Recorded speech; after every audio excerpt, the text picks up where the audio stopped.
No king as God.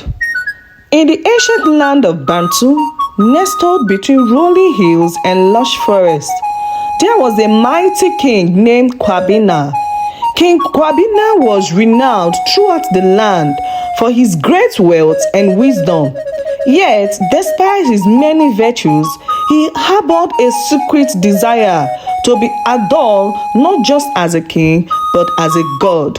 One day, King Kwabena summoned his most skilled artisans and decreed, "Build me a grand palace of gold and jewels, so magnificent that it will reach the heavens themselves.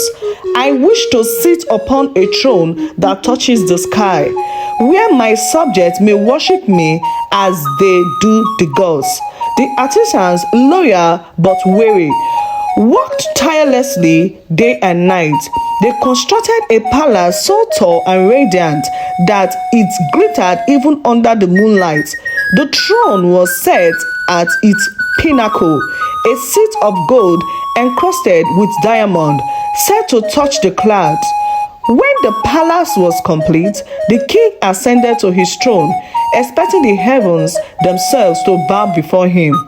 Kwabena sat upon his celestial throne. He found himself unable to see beyond the clouds. A fierce storm arose, and the palace with its towering height was struck by lightning. The once shiny walls were shattered, and the grand throne was left in ruins. The king was forced to descend, drenched and humbled. He realized that even with all his powers, he could not command the force of nature. Not long after, King Kwabena's ambition grew yet again.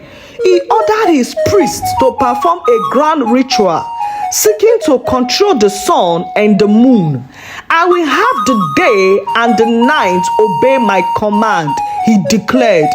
The priests performed their sacred dances and chants, but despite their effort, the sun and the moon followed their natural course. The kingdom remained bound to the cycle of day and night, unaffected by the king's demands. Frustrated, King Kwabena sought to create a new river, one that would flow with pure gold, believing that it would bring him eternal prosperity. He commanded his engineers to divert the great river that flowed through his land. They worked tirelessly, but the river, with its ancient wisdom, resisted all attempts to change its course.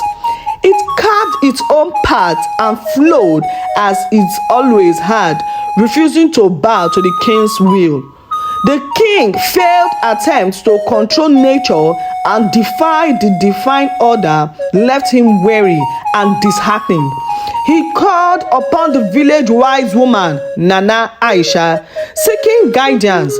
Nana Aisha listened patiently and then spoke. "Oh, King Kwabena, no matter how powerful you may be, the gods and the forces of nature cannot be commanded by mortal hands. They follow their own path and their own will. To think otherwise is to invite trouble upon oneself." King Kwabena, now humbled, reflected deeply on Nana Aisha's words.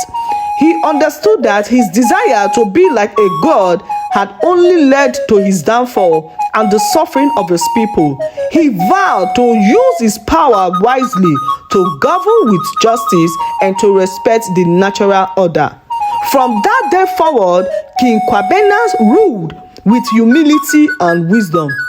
He listened to his people, respected the natural world, and guided his kingdom with a sense of harmony. His reign became known not for his grandeur, but for his fairness and prosperity. Moral lesson: no matter how powerful or influential one might be, it is folly to believe one can surpass the divine order or control the forces of nature. True greatness lies in humility, respect for the natural world, and the wisdom to govern with justice and compassion.